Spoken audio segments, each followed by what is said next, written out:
Hello दोस्तों, स्वागत है एक बार फिर मेरे इस नए व्लॉग में आपका। आपने अंदाज़ा लग गया होगा मैं कहाँ खड़ा हूँ। मेरे पीछे चक्कर देख कर आप थोड़ा सा अंदाज़ा लगा सकते हो। तो गाइस मैं खड़ा हूँ अभिमन्युपुर में। हाँ, वही अभिमन्युपुर जहाँ पे अभिमन्यु को चक्रव्यूह में फंसा के छल से मारा गया था। वही अभिमन्युपुर जहाँ पे 17वें दिन कर्ण के रथ का पहिया फंसा था।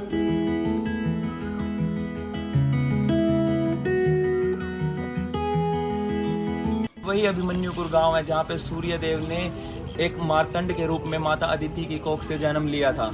और ये वही सूर्य कुंड है मेरे पीछे। इसके बारे में मैं अपने दोस्त से आपको पूरी जानकारी दिलाता हूँ, क्योंकि वो इसी गांव का रहने वाला है और मैंने उसको स्पेशल इसीलिए यहाँ पे बुलाया है कि ताकि वो मेरे को थोड़ा सा इस गाँव के बारे में बता सके। तो ये है मेरा दोस्त रजत सिंगला और ये मेरे को बताएगा इस गाँव के बारे में थोड़ा सा। और रजत भाई ठीक है। नमस्कार जी, मैं रजत और उनका दोस्त। बेसिकली मैं कुछ क्षेत्र रहता हूँ, यहाँ का मैं रहने वाला हूँ। जन्म स्थान मेरा यहीं पे है, ठीक है। आज भाई यहाँ पे आया है, इसका कुछ पर्पज़ है। ऐसे तो आया नहीं, ऐसे बहुत से गांव है। यहाँ पे क्यों आया है? क्योंकि ये महाभारत काल से जुड़ा हुआ गांव है। इस गांव अभिमन्युपुर आपको नाम से ही क्लियर हो जाएगा कि महाभारत से जुड़ा हुआ है, ठीक है। इस गाँव को दो मेन चीज़ों के लिए जाना जाता है, एक तो तपोभूमि, एक रणभूमि। सबसे पहले तपोभूमि। तपोभूमि क्यों बोलते हैं अभिमन्युपुर? तपोभूमि इसलिए बोलते हैं क्योंकि यहाँ पर महाराजा कश्यप और देवी माता अदिति उन्होंने बहुत सालों तक यहाँ पर तपस्या की, ठीक। इसलिए इसको तपोभूमि के नाम से जाना जाता है। अब बात आती है रणभूमि। नहीं, तपोभूमि के नाम से जाना जाता है, तो उसके बाद मतलब तब क्यों किया था? कुछ आपको इसके बारे में? उनके पुत्र थे जो बाली के द्वारा उनकी हत्या, राजा बलि के द्वारा उनकी हत्या हो गई, ठीक है। तो उनको मोक्ष की प्राप्ति के लिए उन्होंने यहाँ पे तपस्या की थी। और उसके बाद क्या हुआ था, उन्होंने यहीं पर तपस्या की थी। यहाँ तपस्या की थी तो उनकी तपस्या से प्रसन्न हो गए भगवान सूर्य ने उनको वचन दिया था कि मैं आपकी कोख से जन्म लेना चाहता हूँ, मार्तंड के रूप में। तब भगवान सूर्य ने उनकी कोख से जन्म लिया था, यहीं इसी कुंड के किनारे जन्म लिया था। तभी से उनके जन्म के पश्चात इस कुंड को सूर्य कुंड के नाम से जाना जाता है। और इस कुंड की एक विशेषता और है, मैंने सुना था वो गर्भवती महिला। हाँ। जैसे कि आप सबको बताया मैंने कि यहाँ पर सूर्य देव ने मार्तंड के रूप में जन्म लिया था। तभी से ये माना जाता है कि यहाँ पे जो भी गर्भवती महिलाएं स्नान करती हैं तो उन्हें एक वीर पुत्र की प्राप्ति होती है। हाँ, मैंने ये चीज सुनी थी, तो मैं ये बहुत मान्यता है यहाँ पे। और बहुत दूर से लोग आते हैं। मतलब थोड़ा सा आप रणभूमि के बारे में बताओ। अब हम सेकंड टॉपिक पे चलते हैं, रणभूमि। अब इस गाँव को रणभूमि क्यों बोला जाता है, क्यों जाना जाता है? क्योंकि उस टाइम पे वीर अभिमन्यु के लिए आचार्य द्रोण के द्वारा चक्रव्यूह रचा गया था अभिमन्यु को फंसाने के लिए।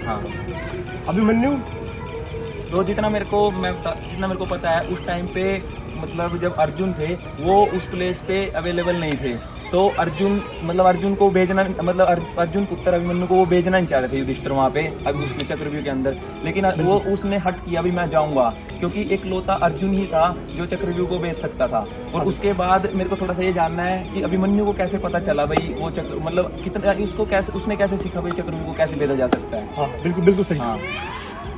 आपने सुना ही होगा शायद, सभी लोगों ने आपने शायद सुना होगा, जिसने जो महाभारत को जानते हैं, जिन्होंने पढ़ा है या देखा है टीवी पे, सभी लोग जानते हैं शायद से कि जब वो अपनी कोख में थे, माता की कोख में थे, तब उन्होंने अर्जुन उनको स्टोरी सुना रहे थे अपनी चक्रव्यूह के बारे में, अपनी वाइफ सुभद्रा को चक्रव्यूह के बारे में सब बता रहे थे।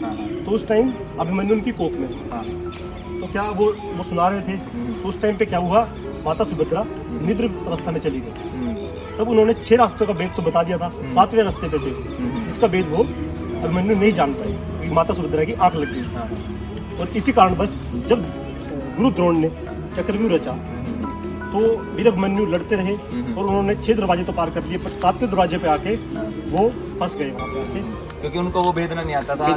माता निंद्रा में चली गई थी। तो और एक और चीज बताना चाहूंगा कि उस टाइम पे जो उनका वध हुआ वो एक छल तरीके से हुआ, क्योंकि वहाँ पे उस समय नियमों का, जो महाभारत के कुछ नियम थे युद्ध के, उन नियमों का उल्लंघन किया गया।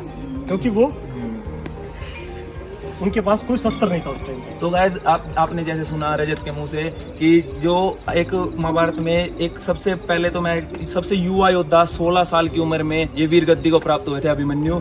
और जब मतलब पूरा उनका रथ चूर चूर हो गया था तो उनके हाथ में अस्त्र शस्त्र कुछ नहीं था, तब उनको मारने की कोशिश की, तब उन्होंने अपने रथ का पहिया हाथ में उठाया क्योंकि उसके पास अस्त्र शस्त्र नहीं था। तो ये पहला ऐसा मतलब छल किया गया था महाभारत में, उनको मारा गया था 13वें दिन। तो गाइस इसीलिए इसको रणभूमि बोला जाता है। मैं कहता हूँ आपको, जो वो आप बोल रहे हो ना अभी उन्होंने रथ के पहिए से किया, वो सारा दिखाया भी गया है यहाँ पे हमारे यहाँ पे। हाँ, वो मैं आपको अभी आगे है, आगे आपको दिखाऊंगा वहाँ पे। तो गाइस अभी हम यहाँ पे एक वो बना रखी है वहाँ पे, तो वहाँ पे चलते हैं, तो वहाँ पे भी दिखाएंगे आपको। वो ऐसे चक्कर उठा रखा है हाथ में अभिमन्यु ने, तो अभी वहाँ पे चलते हैं, वहाँ पे दिखाते हैं। तब तक के लिए ये कुंड देख लीजिए, बहुत ही सुकून मिलेगा यहाँ पे आके, बहुत ही प्यारा कुंड है। और यहाँ पे आरती चलती रहती है और उधर एक मंदिर है, आपको उधर भी लेके चलेंगे, तो आइए मेरे साथ।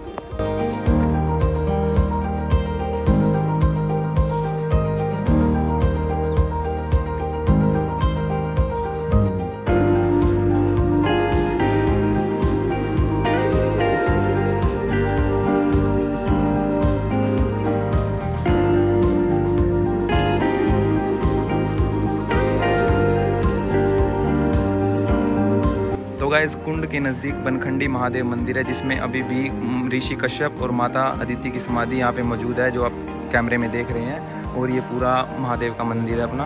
तो गाइस थोड़ा सा मैं आपको एक और चीज़ बताना चाहूँगा कि ये मंदिर की लोकेशन और ये मतलब कुंड है कहाँ पे, अभिमन्युपुर है कहाँ पे एक्चुअल में। अभिमन्युपुर भाई मतलब कुरुक्षेत्र से 8 किलोमीटर आपको पड़ेगा।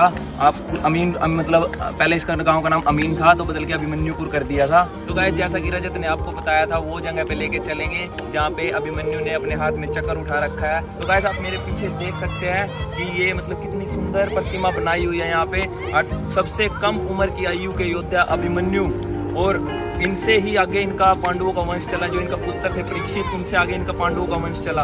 और ये जो जगह है ये उसी 48 कोस महाभारत के उसी एरिया में आती है।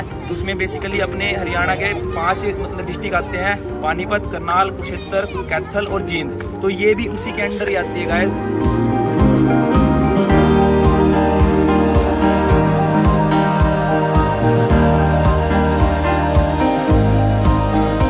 तो दोस्तों अभी आपने देखा अभिमन्युपुर गांव, उसमें देखा अभिमन्यु जी के बारे में सब कुछ। और अभी यहाँ पे कंस्ट्रक्शन चल रही है, काफ़ी पार्क वार्क बनेंगे, क्योंकि यहाँ पे हर साल शुक्ल पक्ष की छठी को मेला लगता है। और आपको बताया मैंने दान का और यहाँ पे स्नान का बहुत अपना अलग ही महत्व है। तो गाइस अभी यहाँ पे पूरा तैयार हो जाएगा, एक बार फिर दोबारा आएंगे। तो अभी के लिए इतना ही, इस व्लॉग को करते हैं यहीं पे ख़त्म। तब तक के लिए चैनल को सब्सक्राइब कर लीजिए, शेयर कर दीजिए वीडियो को, और एक कमेंट करके जरूर बता देना वीडियो कैसी लगी। तब तक के लिए बाय।